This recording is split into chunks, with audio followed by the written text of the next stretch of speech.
Hello, good afternoon, everyone. Hi.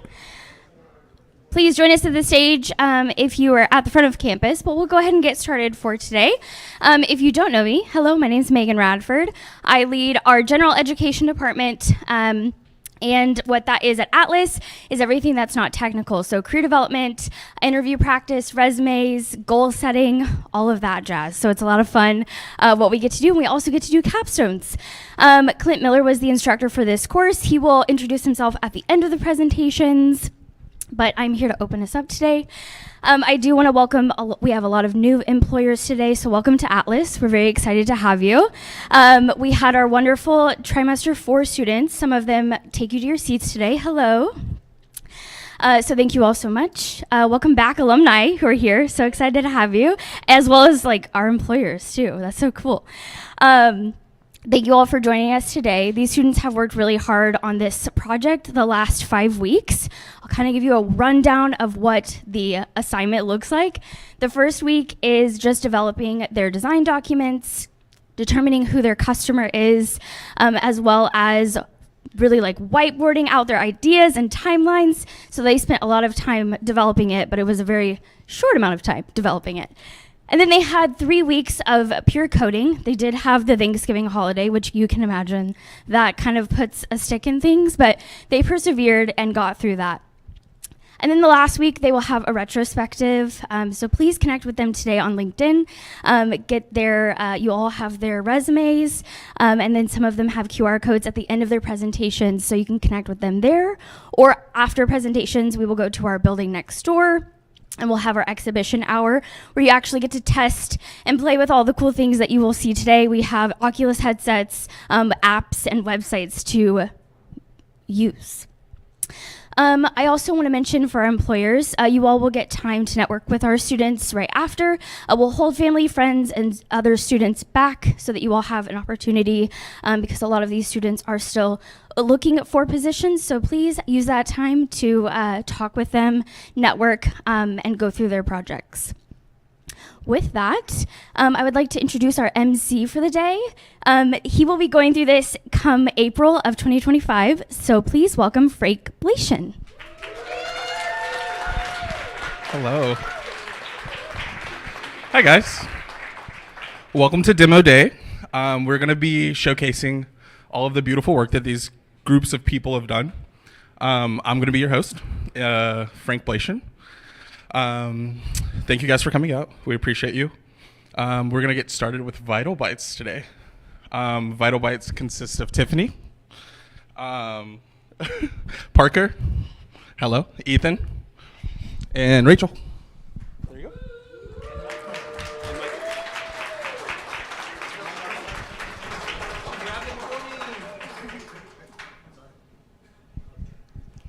Hello, everyone, and welcome to our presentation. We are so excited to share with you this project we have been working on over these last few weeks. So, without further ado, we give you Vital Bite, simple food guidance for complex needs. Our purpose is empowering those with diet-sensitive health conditions find reliable dietary guidelines.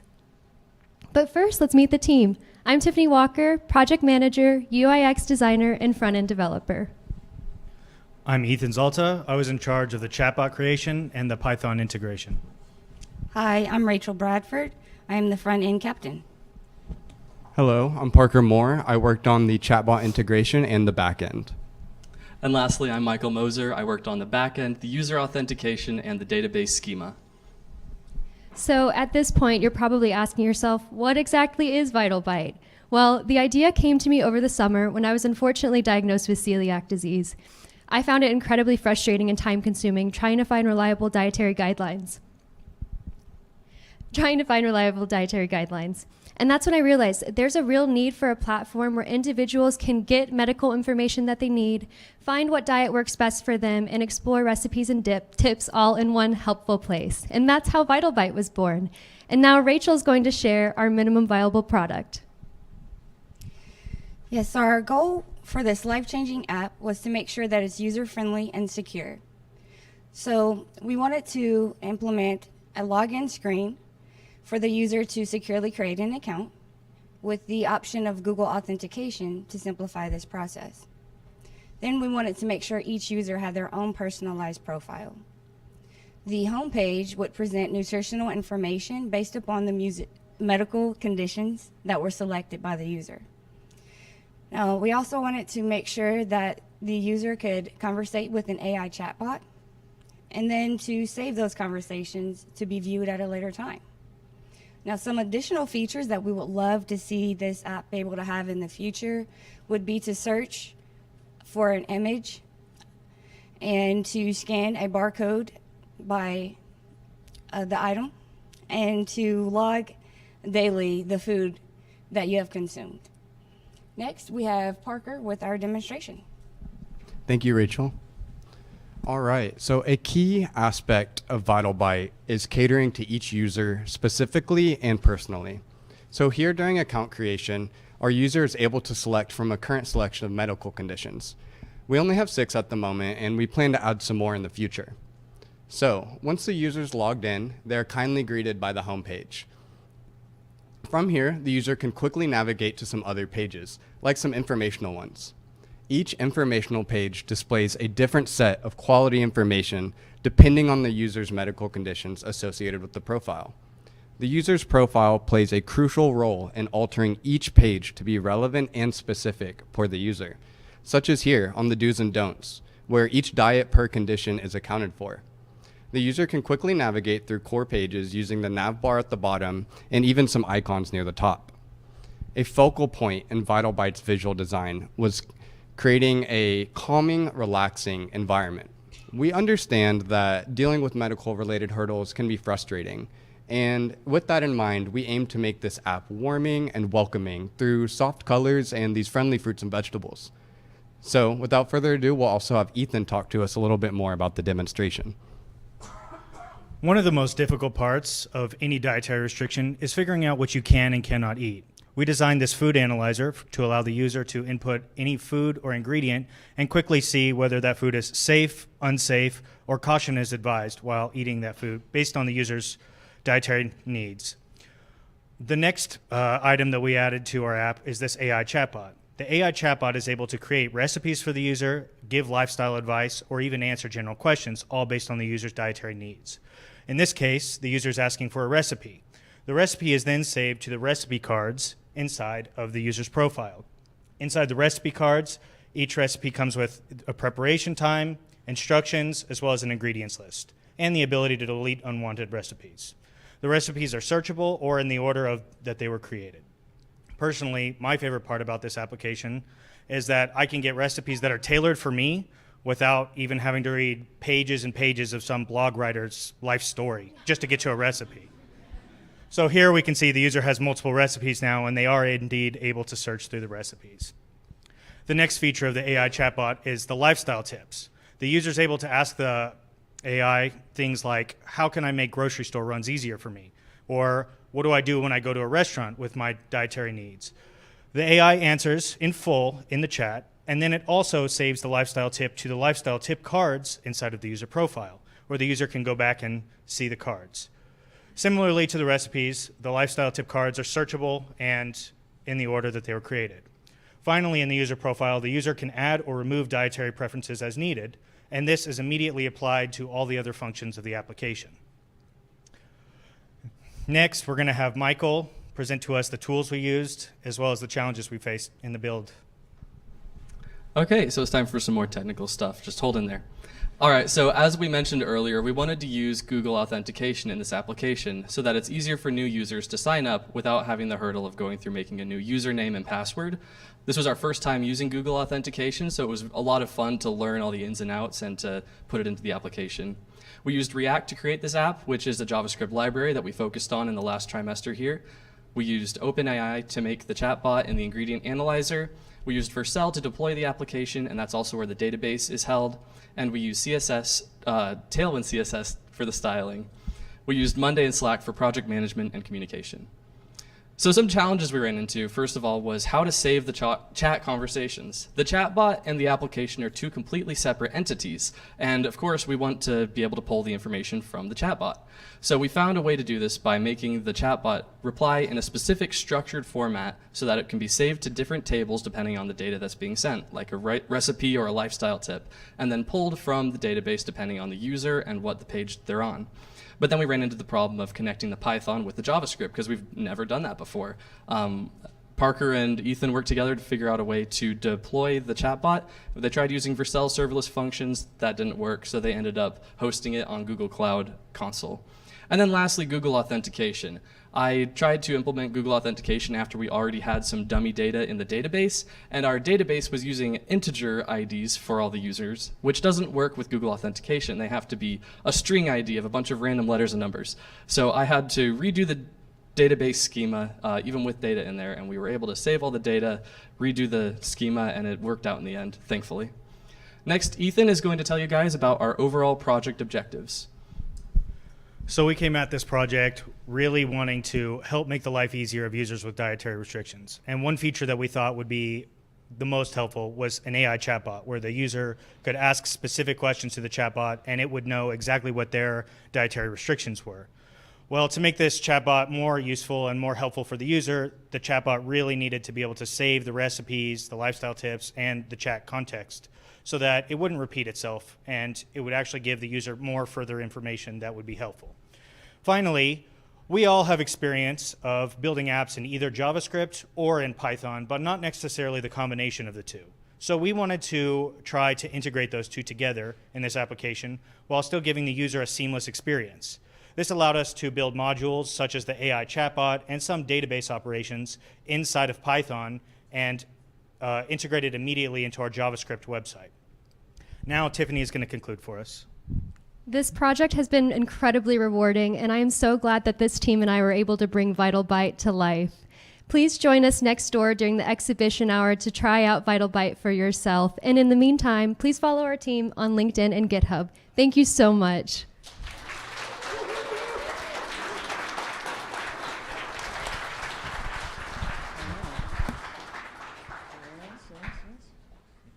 Thank you. All right. Everyone give it up for VitalBytes. Did you guys see all of the cute foods? There's so many cute foods. Their lapels were cute. Did you see the food is so great? VitalBytes is such a good app. It's very needed. It's hard getting over those health hurdles sometimes. So let's go to our next one. We're going to introduce VADS. VADS is a virtual aerial drone system. And I feel like they used a lot of things to put this together. I saw them working late hours all night doing their thing. So I'm going to introduce them, and they're going to let you know what they did. So this is Eric Dietz, Logan, Sammy, I'm sorry, and Jagger. There you go.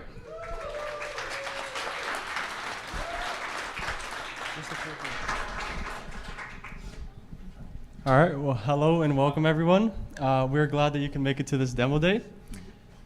Today we present to you VADS, which is short for Virtual Aerial Drone Systems. So what does our team look like? First off, I'm Eric Zick. I am the full stack expert and the UI developer. I am Jagger Van Winkle, and I am the AR/VR expert. I'm Sammy Ansari, and I'm the systems programmer and network engineer. And my name is Logan Savage. I was the systems programmer and project manager.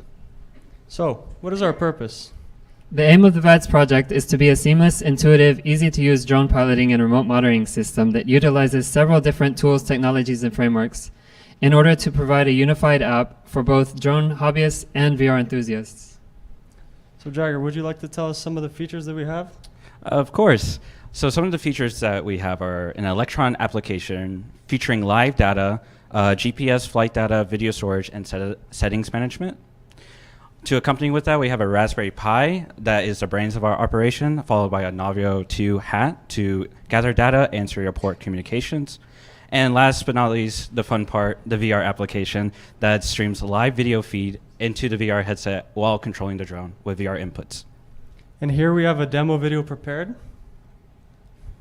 Hi, my name is Logan, and I'm going to be going over the VADS application for you guys today. As you can see, I'm currently in the video component of the app. Down here in the bottom left, we have the user information, which is where you can log in, view your stats. Next to that, we have the start and stop recording buttons, followed by the leaderboard button. This will let you bring up all of the user's data, and you can sort from high to low or low to high. Followed by the recording button. That will bring up your 3 most recent recordings. You can either view or delete the recordings from there. In the top right-hand corner, we have the Google Maps live data, followed by the gauge clusters. Underneath that, we have the drone status that will indicate a connection, and the settings tab. In the settings tab, you can either edit or delete your user information. And from here, we're going to go ahead and go over to Jagger, where he will cover the VR portion. All right, thank you, Logan. I am Jagger, and I'll be showing the VR application. Once you go into the application, you are greeted with a menu as well as a video feed. Within the menu, you see pitch, yaw, roll. This is all recorded in real time from the drone. The drone is communicating with the VR headset to send out real-time data as well as live video feed, demonstrated here as Sammy shakes the camera. And then you can see we have outside temps, inside temps, anything, and drone coordinates all within the headset. All right, so Logan, would you like to explain how the process flow goes? Of course. So to start off with, you need to make sure that you launch the VADS application, power on the drone, and then power on the VR headset. From there, the drone will establish a video stream, followed by a serial port connection to the drone for flight data and a WebSocket to the VR headset for data. Excuse me. Then the data and flight video or live video will be sent to the drone and the headset, followed by the drone receiving control commands from the VR headset. Some of the tools and technologies that we used include C++ for serial communications and the live data management. We also used the Navio 2 C++ library for the flight controller board. We used Electron, the framework for building the application, JavaScript for the back-end operations of the app. We also used TypeScript and React for the front-end components, a Google Maps API for the GPS and positioning, Firebase and MongoDB for the user authentication, and on top of that, to extend the database, we use Raspbian, which is a customized Linux image for managing the Raspberry Pi. And then finally, C# and Unity for the VR headset experience with the heads-up display. Some of the learning objectives that we had included. Yes, going into this project, we are excited to become acquainted with software and hardware integration techniques, especially as they relate to real-world applications, along with hands-on experience combining different programming languages and frameworks. We were also hungry to get to know more about the fundamentals of working with the Raspberry Pi. As you can see, this is our Raspberry Pi with the flight controller on top. We also wanted to learn about embedded programming best practices, and it was an essential part of this project, needing to learn how to construct them from the base components. We're thrilled to have this opportunity to evolve our skills in order to deliver the minimum viable product we're proud to present to you today. So Jagger, how did the development and design process go? So we met in person twice a week, Tuesday and Thursdays, followed by, if we weren't there, we'll communicate through Discord, Trello, Slack. From there, we were brainstorming how to come up with an application of some sort on Figma.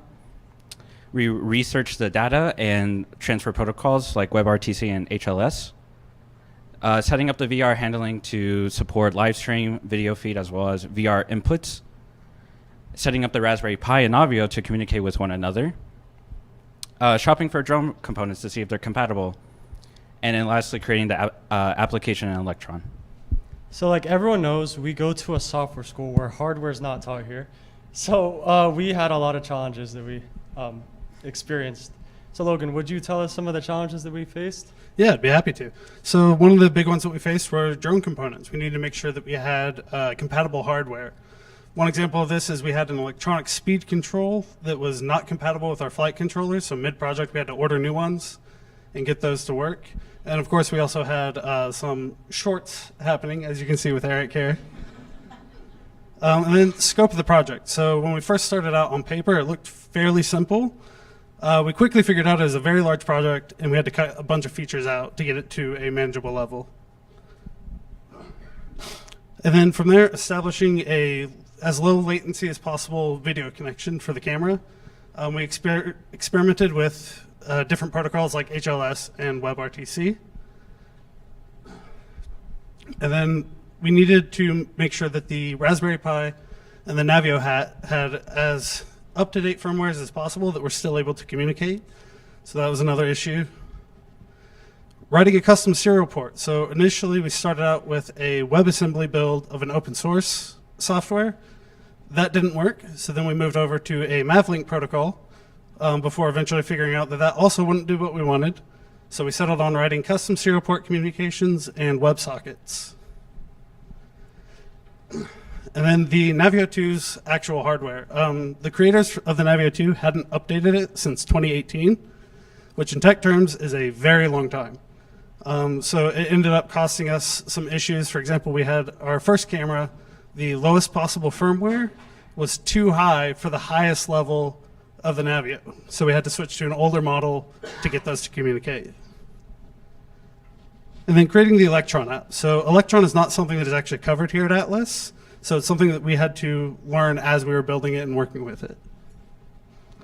And then getting the video feed to the VR camera. That was quite an issue. We experimented a lot before eventually settling on WebRTC.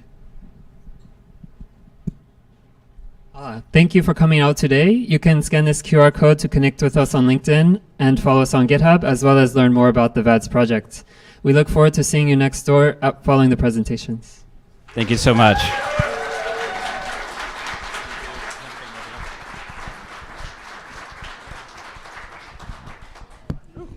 Good job, guys. Thank you.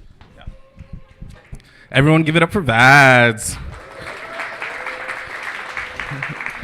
Make sure you connect with our students and grab their little QR codes if you haven't had time. Okay, VADS is awesome. If you haven't seen their presentation, because I know you haven't, you should go next door and check it out. It's really cool. All right, next up we have Hearth coming to the stage. We're just going to keep it rolling. Christian Ashley and Colton Blocker, Jublani Ndovol, and Caleb Kukinler. Are they coming? No, I'm sorry. I destroyed names. I'm sorry, guys. There you go. Got the clicker. Thank you.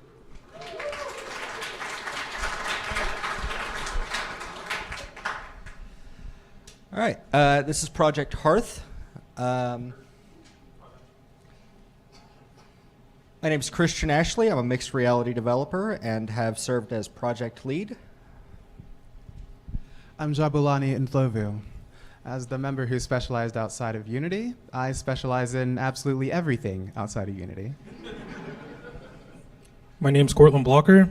I'm a mixed reality developer, and I also set up the backend. And my name is Caleb Kirkendall, and I am also a mixed reality developer, and I've been responsible for QA testing. Our purpose was to fix a problem that really only very few people have, but it is a large problem for the people that do have it.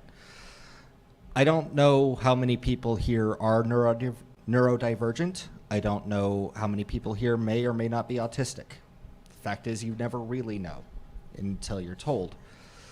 But for those of us that are, overstimulation is a big problem. For most people, your brain picks up on all of the sounds and motions and tactile inputs that your body receives in every moment and then goes, that's not really relevant to me right now, and just doesn't make you aware of it. For people like me, I can see every time you guys shift in your chairs. I can hear your clothes when you shift in your chairs. I can hear the construction going on 6 blocks down the street. I can feel this monstrosity of corporate fashion around my neck. It's not fun. And children like all children, autistic children don't have the frame of reference and the time spent as a human being to learn how to deal with that in a quiet way. They also don't have a lot of agency. They go where they're told, when they're told, whether they understand why or if they even should be there or not. So we created a mixed reality application to overlay their environment, to create something a bit more calming, a bit safer feeling. And for how we achieve this, well, first, we use the MetaQuest's built-in room scanning feature to scan the environment, as shown here. And after this scan, the user will have the opportunity. You could click to the next. Oh. There you go. We changed the slides recently. And after the scan, the user will have the opportunity to place new objects that initially weren't caught in the scan, or to add various labels to the objects to help identify them. And then one more time. And then from there, the user can select a theme, which will then overlay the scanned objects in the environment with a more enclosed, relaxing environment that hopefully will achieve the desired effect of reducing external stimulation. In the broadest of strokes, these are some of the things that we needed to do in order to make Hearth happen. We created a mixed reality application using the Unity game engine, and it runs on the MetaQuest 3 headset. We consulted with an external business that specializes in serving autistic children. And we mastered collaborating on a single Unity project as multiple developers working simultaneously. For a tech stack, we decided to develop our application using Unity because it is the software that we have the most experience with.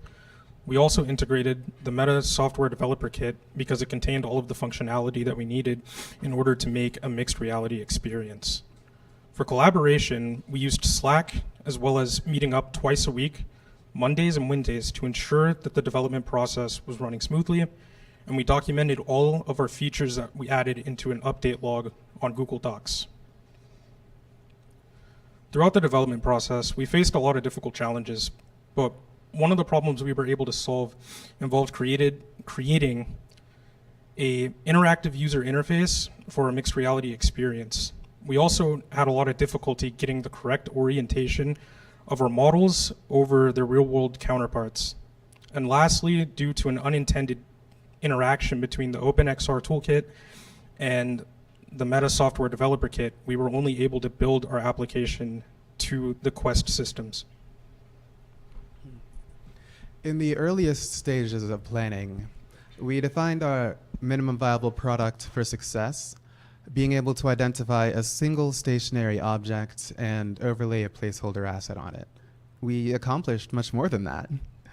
We were able to successfully identify and overlay multiple objects. We have functional buttons that a user can use to choose a theme, and we have the foundation to have multiple themes, and we can add as many as we need to. This one's yours as well. Mm-hmm. So if you'd like to take a look and see the process, see some screenshots, or connect with us, you can follow this QR code. It'll link to our website for this project, and from there you can see all that's happening, see what we've done with it. And you can see in person if you visit us next door afterwards. Thank you. Thank you, Bianca. You can have me nervous. I'm nervous as well. Good job, good job, good job, good job. Thank you, guys. All right, we know it's Hearth now. Give it up for Hearth. Okay. I love that. I love that their app is helping people. It's really good. Next, we're going to introduce Ballin. I believe Ballin is Jamie Tolman. Come on out. Come on out. Christopher Diggs. And Piper Brown. There you go. Finley Brown. Finley Brown. You got it.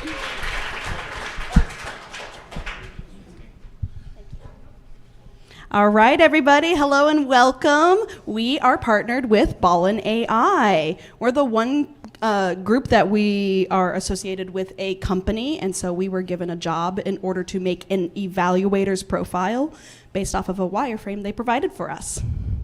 Absolutely. So our project here, we wanted to make it so that coaches could easily evaluate their players and see where their stats are good and their stats are a little bit bad.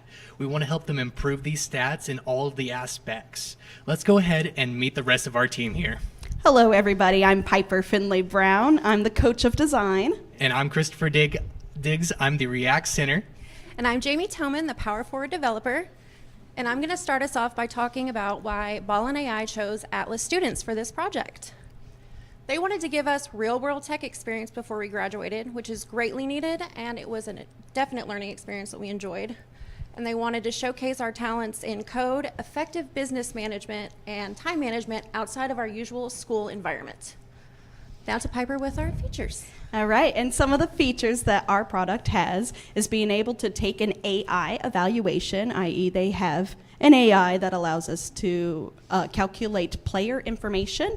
So you get a video and the AI will be able to show the points per game, where some of their deficits were, and so we were able to create an area that will allow that information to be displayed. We also wanted to be able to store said data, so we wanted to make sure that we had a secure dashboard in order to make that happen. Of course, we also wanted comparison charts for the past and the future, so past performances and future performances, and the AI is supposed to help you increase your team's performance. So even though the AI is not what we created, we made the hub for all the information to be accessed and put together. And of course, last, we wanted to make sure for those videos, we wanted to have a library in order to upload that footage in order to be used. For our tools, for our backend, we used Python into Django to make our secure login system. And then for our front, we used Axios to connect our front and backend. React was our code language that we used, and Figma for our design. Now back to Piper to show you where it all started with our wireframe. All right, and so this is some of the information that was provided to us from Ballin AI. This is basically all the info that we were given in order to figure out how to make our demonstration. So we wanted specific information. Of course, if you wanted a dashboard, we want a place for the database, recruiting board, notes, and such forth, and of course, a little area for the recruiting board. So we were given this, and then Chris will show us the demo, exactly how it came all together. So let's see how it started. We have a login where they're going to log in, a welcome to show you who you are, and then let's see how the players work. We can manually put our players in here. We're going to go ahead and use this one that I had pre-done, but turns out that's not actually our player. It turns out it's beta, not Kiki. If you accidentally put in the wrong player, you can then delete it. We want to show that we can also edit our players' stats, move them around, and have them go all over. For this, we can star players, put them in a star section, and have the starred players interact back and forth. We wanted to show that when we click on them, it'll calculate their stats. It is a little low because the basketball season just started, but it gives them a star rating 1 through 5 about how they're doing currently. And we want to show also in here that we can search the players, and it's not cap sensitive or anything, so whenever you put in letters, it'll just automatically go through it. And we want to show that we have filter systems in order to filter through the players as well during this. We wanted to give them a recruiting option to put them in different strings, different areas to put all the players, and during this we can assign them to those strings, and we can see where those stats are going to be the highest and where those stats are going to be the lowest. We can filter through these stats to see really where we want certain areas such as rebounds or such as blocks, and we can see in there where it all goes. We can add a custom string if you didn't want to work with our base 3 strings. And here's where we upload our videos to store their videos. We wanted to make it so that the players themselves had a place to put their clips, their professional clips, and have all that data in one stored area for the players to have. We wanted to make sure they could upload multiple as well and not just one inside their profile. We wanted to give the coach a note option to be able to add general notes and also specific notes for the specific players. We wanted to make sure that the notes were then attached to the players so that way it wouldn't disappear later down the way.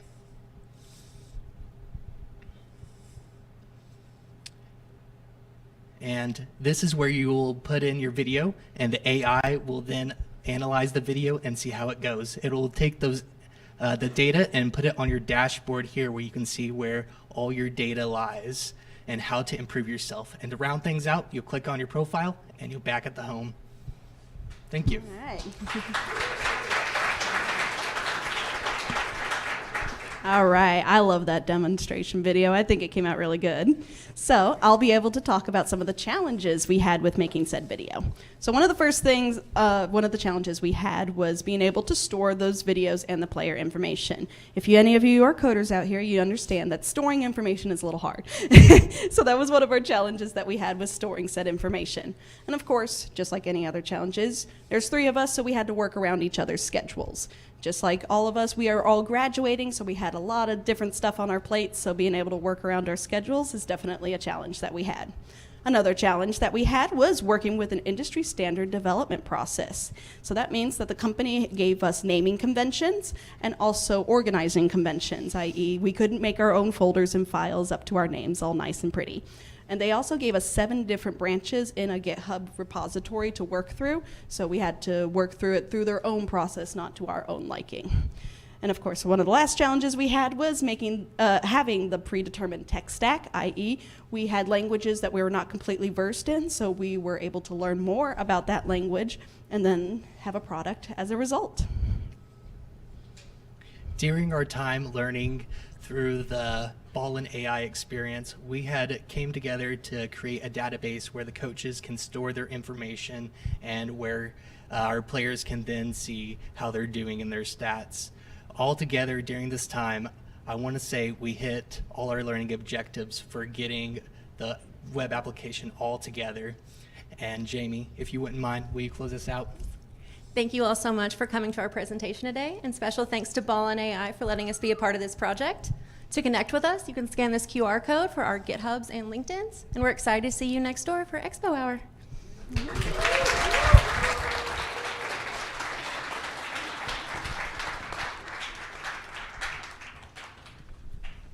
That's awesome.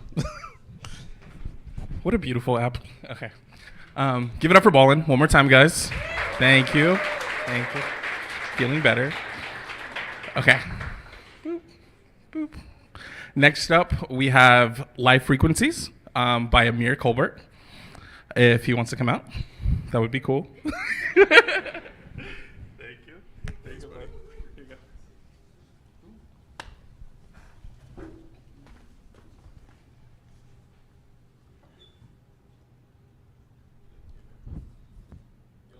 Oh, I forgot it was on me. My bad. How's everybody doing today? We can do better than that. How's everybody doing today? Now that's what I'm talking about. First off, I just wanted to say thank you to Atlas staff. I also wanted to say thank you to my mama. I know that she's watching. I love you, Mom. And I also want to say thank you to my friends. I love y'all very much, too. I'm pleased to present to you guys Live Frequencies. Find your wavelength. Now, the purpose of this project was to have individuals find a way to scan different types of frequencies or sounds or things that would give them calm within either the workplace or at home, things that that would really resonate with them to help them just practice mindfulness or meditation. How would the user do that? So how my app works is you would first press the item or the button in order to scan the environment. It works very similar to Shazam. It would scan the environment, so whatever you're at, like let's say a lake, or you're listening to birds chirping, or maybe a gondola, who knows. It would scan that and then recommend you a YouTube video or something on Spotify that you could listen to or keep inside of your folder for later. So here's a demo video of my product. I'm going to explain a little bit of it as we go through it. So right now, I'm just starting up the application really quickly. It's using a audio visualizer. So it's taking the different audio that would be in the surrounding area or your voice or whatever, and it's going to scan the environment as it listens for those certain things. And then a button will pop up after a few seconds, and clicking on that button will allow you to go to YouTube and have a similar sort of source to the item that you are looking for. So right now it's hearing my voice. We gotta wait a few minutes, seconds, I mean. And then shortly there should be a ready button that pops up. There we go. And you would click that. And it takes you to YouTube. This video is just a nature sounds video that is very relaxing, very calming.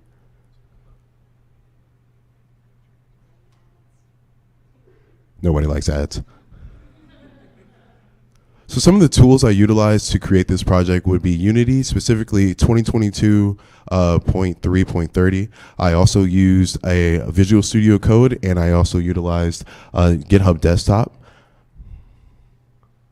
Some of the challenges that I faced during this project was time management. I had a very limited window to create this product, but I came to win, so I made sure that I put forth my best effort. Microphone integration, having the microphone just work in general and be able to visualize what the individual was scanning for was a challenge. And then also having that work with an API as well was a huge challenge. API integration, unfortunately I wasn't able to get the API to completely work, but I'm very proud of myself for the research and knowledge that I did attain, and just research in general. I mean, having to research how to utilize APIs within Unity and also just how it would work with a microphone was definitely very challenging.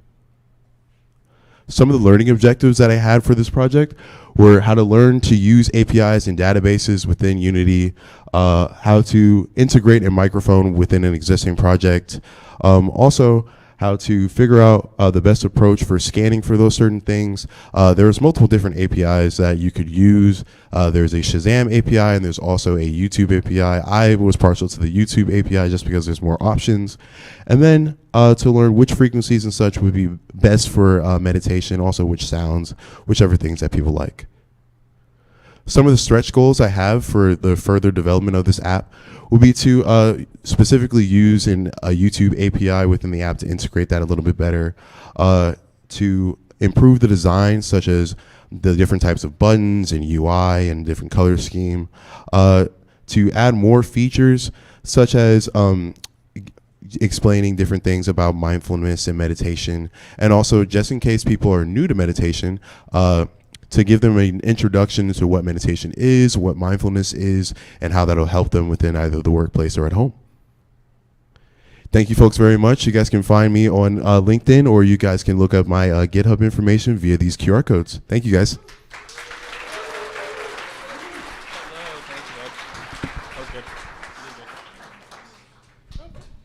Oh, yes. That was awesome. Give it up for Life Frequencies. I wish that I would have meditated before I came on stage. Super nervous. All right, we're going to move on. The next thing we have coming up to the stage is Trove. Trove consists of Michael Gans, Svetlana Pavlovska, May Silby, Christopher Stevens, and Lee West.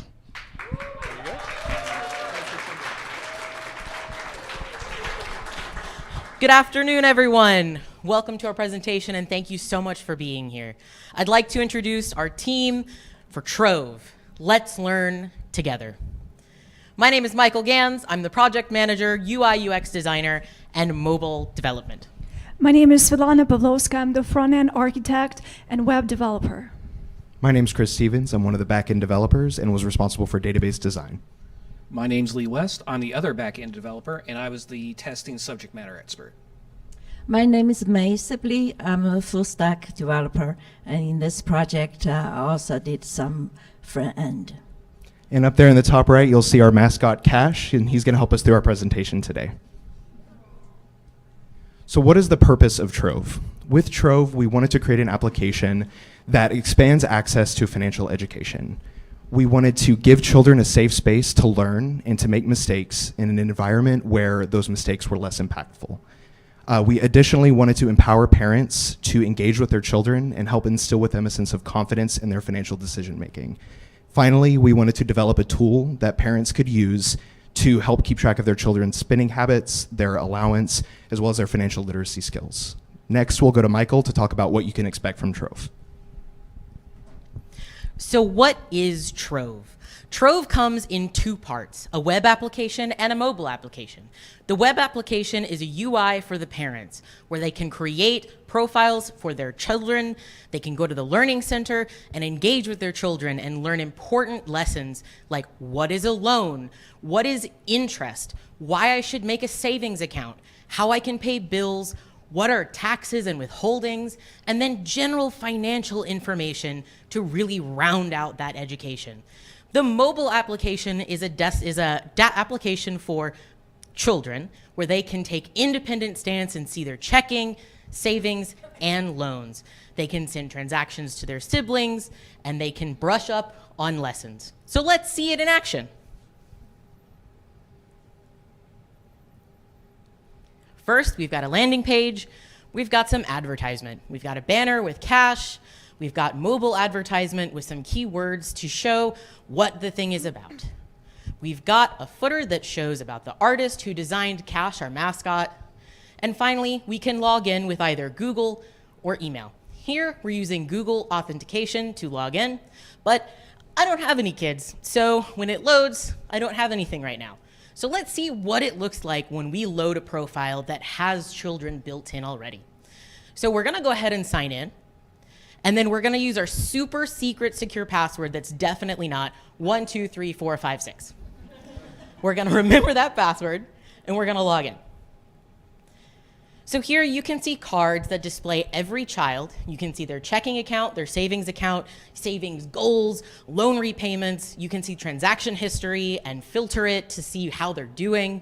You can see your balance as the parent. You can add to your balance. You have quick actions for every child. So you have add money, view history, change settings. You can go to the Learning Center. And here, let's go to loans and interest. So for loans and interest, we've got some keywords, how to use those keywords in the real world, the examples that you use to bring that knowledge together, and finally, a quiz. So we're gonna do the quiz real quick. Finish that off there. We got maybe one wrong, but that's okay. And we've got a conclusion where you can engage with your parents again and get some outside resources. Finally, you can send transactions to your children as a transfer. Here, we're gonna send Samantha $10 for mowing the lawn because she did a really good job. So we'll send, and we'll see that sent. Transaction successful. And here's an example of creating a loan. In the mobile application, the child's gonna log in, so Samantha's gonna log in with her super secret password. Again, definitely not 12345. There's a 6 on the end, yeah. And then we can see checkings, savings, and loans. She can go to checkings to send her brother some money. She can go to savings to get that savings goal and transfer from checking to savings. And she can go to loans to send a loan and select the interest rate and when it'll be due. She's gonna send her brother some money because he needs Pokemon cards. And you can see that it's successful. And then finally, after engaging with her parents, she can brush up on those keywords and really hone in on what it means to be financially educated. And now to Svetlana for the tools we used. So for project management and communication, we use Jira and Discord. Our designs and mockups were finalized on Figma. To create UI, UX components, we use Tailwind CSS and React. And for backend and authentication, we use Next.js and NextAuth. And finally, we hosted our application on Vercel. So apart from web app, we have the mobile app, and it was done with React Native in tandem with Expo to set up the development environment. And then our web application is calling the API for data and authentication. And now we'll hear about the challenges we faced during the development process.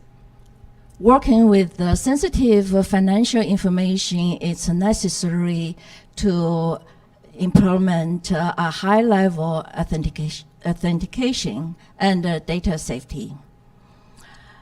Also, it is important to stay flexible during the development process as we added more and more features and adjusted our project scope.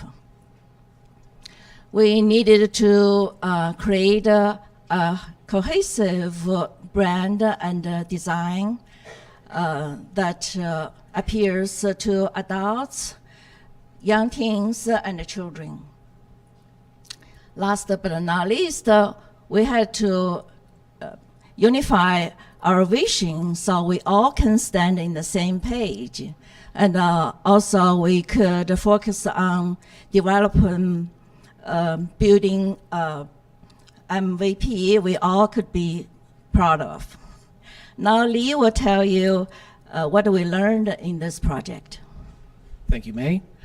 So what we learned during this project, one of the key things we did was we wanted to optimize our databases. So we had to learn how to write a more efficient schema to do that. Whenever we were working in our research phase, we learned that banks handle monetary transfers and manipulation of currency data with millicents. So that's 1/1000th of a cent. They do that in order to be very precise with their transactions, especially those that are percent-based, such as loans. One thing we've all done up here is we have worked in web app and mobile app development, but this is the first project we've actually done those simultaneously. So during this, we created a web application with a mobile companion. And finally, we did do a deep dive into Figma, and we learned how to produce professional quality wireframes and mockups. Now over to Chris to let you know how to get in touch with us. All right, thank you all so much for watching our presentation today. We're so proud of everything that we've accomplished, and we've been so excited to finally get to show it to you. Please scan this QR code here to see our link tree for access to our LinkedIn and GitHub profiles, and definitely come over to the exhibition hour, ask us any questions you might have. Thank you so much. Thank you, guys. Woo, woo, woo, woo, woo. Dang. Give it up for Trove. So much work put into that. That was crazy. Good stuff.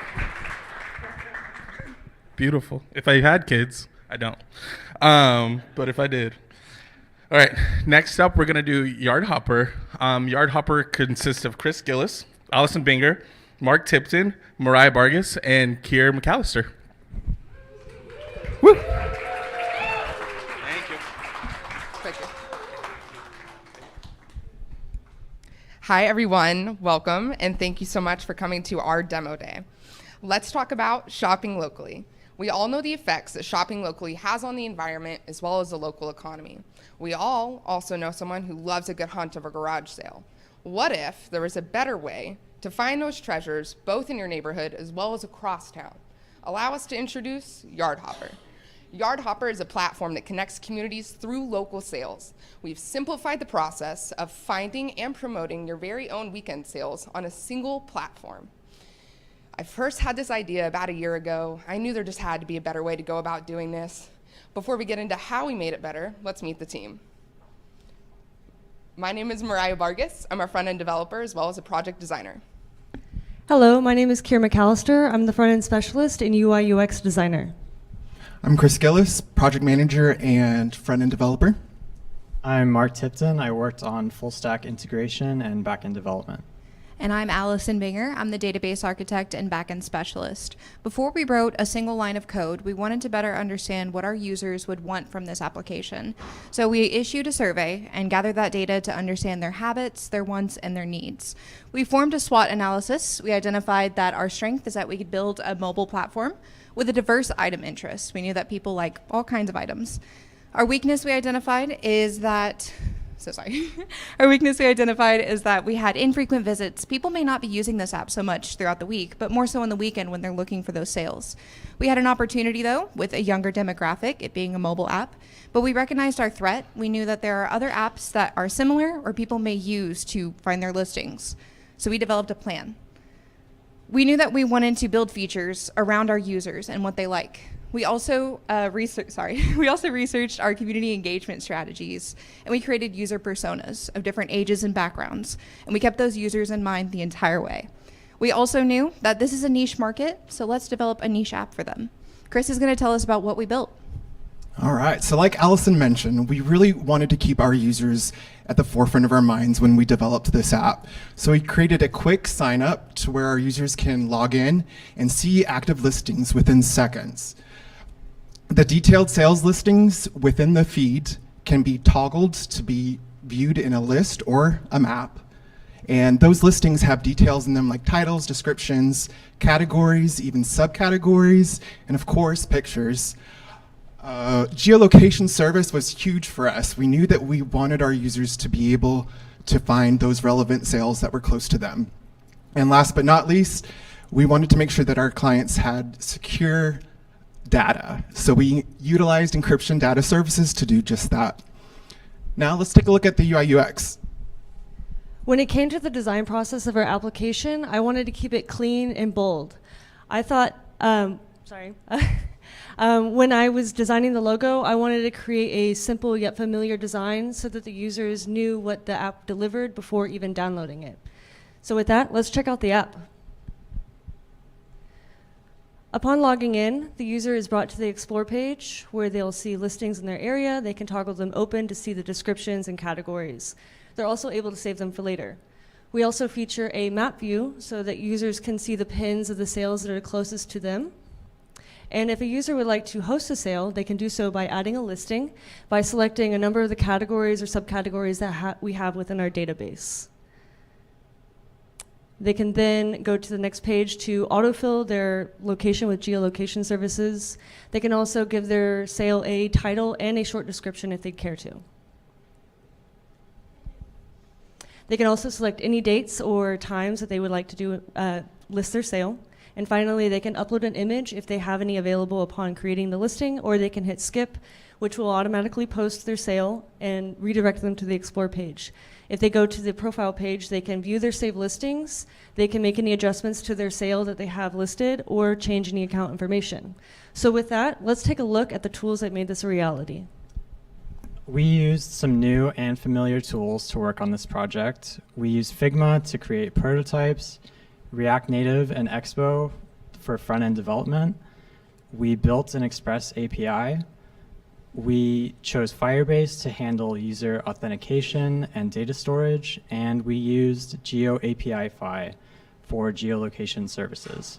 Finally, we used ClickUp, Discord, and Slack for project management and communication. And now Allison will tell you about the database.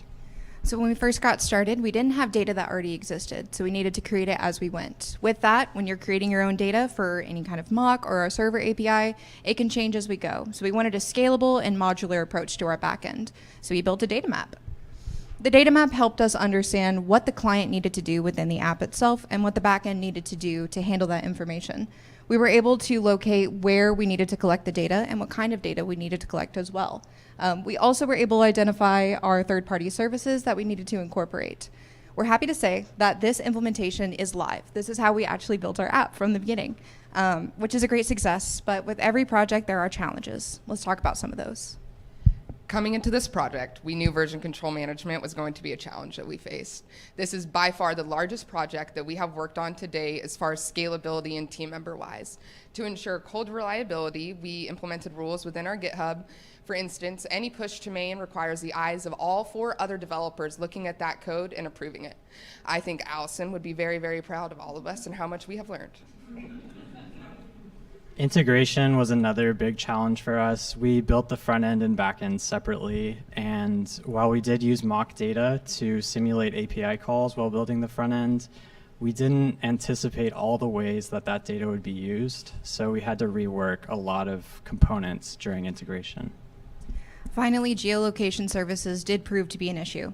We needed to understand how the actual React Native app was going to handle location services from the user. How are we going to keep that safe across the process of transferring it to the server? And then how is the server going to handle that in a safe way to give radiuses of where listings are within you or nearby you? We were able to use the GeoAPI-Fi third-party API to handle that as well, which it turned out to be a success. But we have these challenges that we were able to face, but we have so much more that we're proud of to share with you. Let's talk about our objectives. I am so proud of everything that we have learned over the course of the last 3 weeks, going into a month. At the base of this project, we really wanted to hone in on those full stack development skills, and we definitely did, specifically with a focus on mobile app development, which was fairly new to us. We were able to bring our user-centered design to life. We were able to create an interface that is both accessible and modern while integrating all the features that we wanted from the very beginning. As far as project management goes, we were able to set up tasks, create milestones, and really develop a plan from start to finish.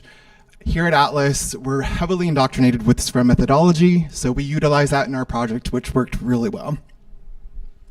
We built our own custom API, which makes our project more flexible and not tied to a specific database. As someone with experience in cybersecurity, I wanted to make sure that the information passed in from the user is protected at all points.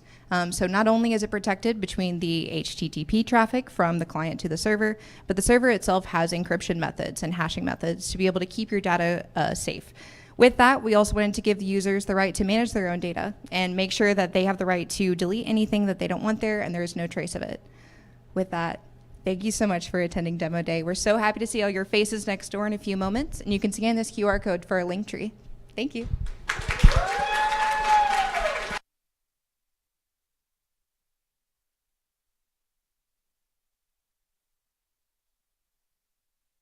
Oh, one last round of applause for those awesome students.